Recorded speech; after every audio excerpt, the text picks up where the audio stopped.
Hey guys, how's it going? So I'm really excited about today's container arrangement. I've rounded up a bunch of really beautiful plants, and the theme of this container I think should be called heat or spice or fire. I'm kind of centering it around this hot and heavy pepper right here. That's kind of what sparked this whole idea.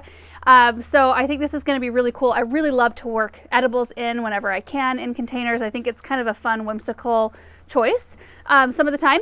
And I also have a really beautiful container here. This is a Corten steel container from Gardener Supply. Actually, just got it this spring. It's a 17-inch diameter. There are 2 drain holes in the bottom. In fact, they come with these little black plugs right here. I just pulled them out so that we make sure that this container drains well. But the cool thing about this is that usually when you get them, they show up just their kind of natural steel color, that gray color, and then they take on this rusty patina over time. They have a video though on their website, and we'll link it down below, where you can speed up the patina process if you really want the whole container to look rusted.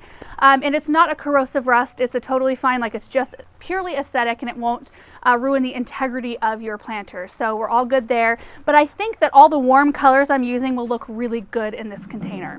So I'm going to fill it up with soil for all of the plants I'm using, most of which are annuals. We're using the regular organic potting mix today. We're in the greenhouse today because it's raining a little bit outside. It's a wonderful day. I'm going to add in some slow release plant food. 1, 2, 3.5-ish. Mix that into the top layer. So now what I think I'm going to do is just start planting this up, and we'll talk about each one of these plants as they go in. And I don't know that I'm going to actually use all of them. We'll just have to see kind of how this thing comes together. I do want to put my centerpiece plant toward the back because I've got a lot of lower plants that I really want to feature around the sides, the front sides anyway.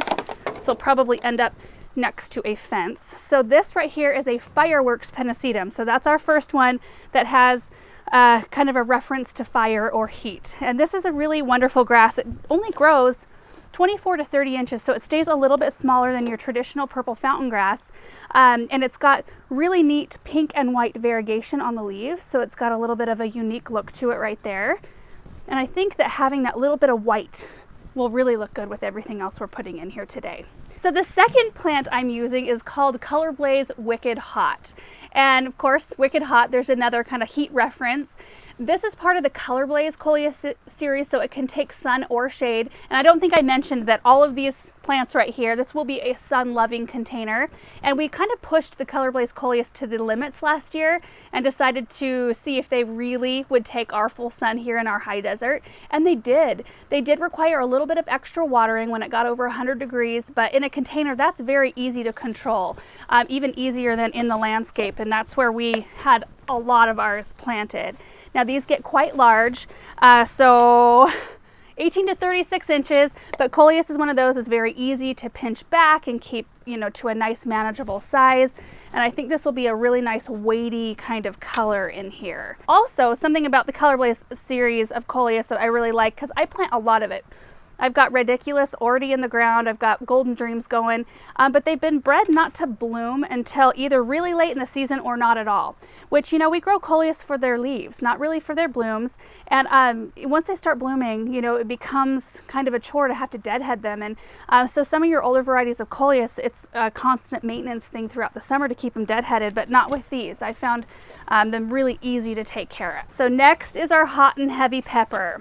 Now I grew these last year, and the peppers turn red as they start to mature, so it will really look good. I think it looks really interesting right now, just even with the green peppers, but it'll look really amazing when it's got both green and red peppers, especially with everything else we have in this container. So that one, let me see how big this Gaillardia gets. I think I'm going to put the pepper, I kind of want it in the center. We'll try it here. We may have to shift some things around because I'm not really sure how this is going to go. This can kind of be in the front of our grass accent right there.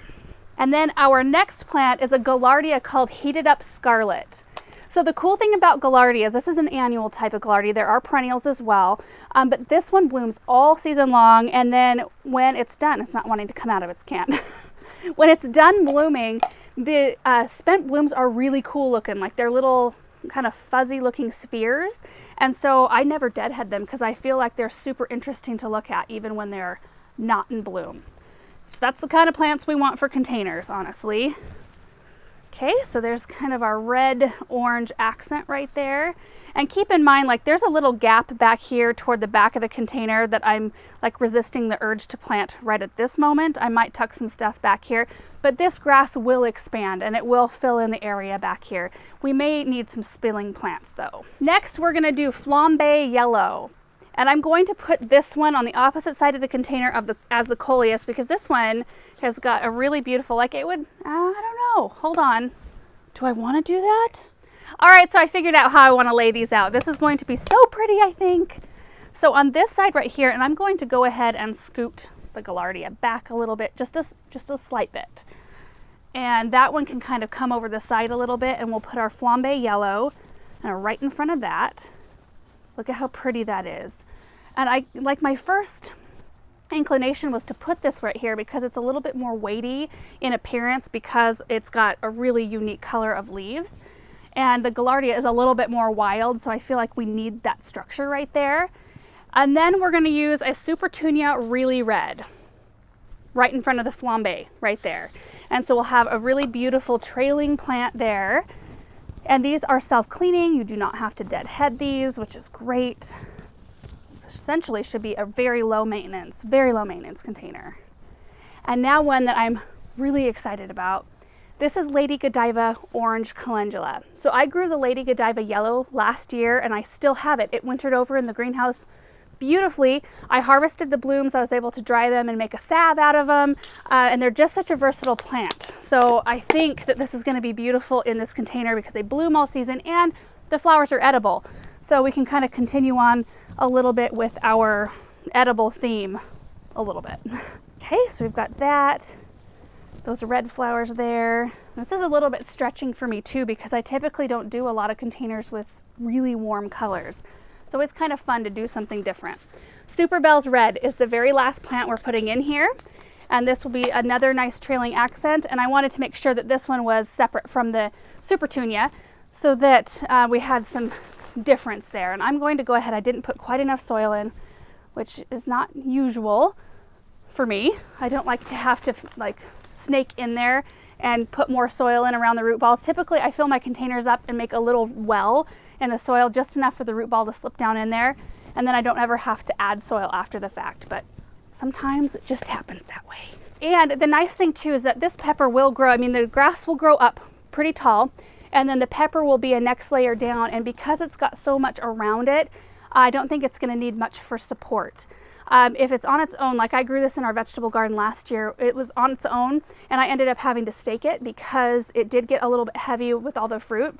Now, if you keep on harvesting and things like that and don't let it get away from you, then it won't be so heavy, but you could always run a stake right down the middle of the pepper and add extra support if you find that you need it later on in the season. So in terms of how many plants I just packed into this planter, because I know that's always a concern when you see this because, you know, you could say that this is overplanted, but I don't think that we're going to have to do much maintenance on this in reality. Just based on my experience growing these plants in previous years, I know that the Wicked Hot Coleus wants to get enormous, so we will have to keep that one trimmed down a little bit. But Coleus is super easy to manage. I mean, you don't even need your Felcos or your pruners in order to do that. You can just go in with your fingers and pop off the stems to keep it in check growth-wise. And then, of course, you know, your Supertunias will want to grow really quickly and grow down. But this is not a Vista. It's a regular Supertunia, so it won't have as aggressive a growth as the Vista series. I grew the Gaillardia last year, and it like beefed up a little bit, but it doesn't get overwhelmingly huge.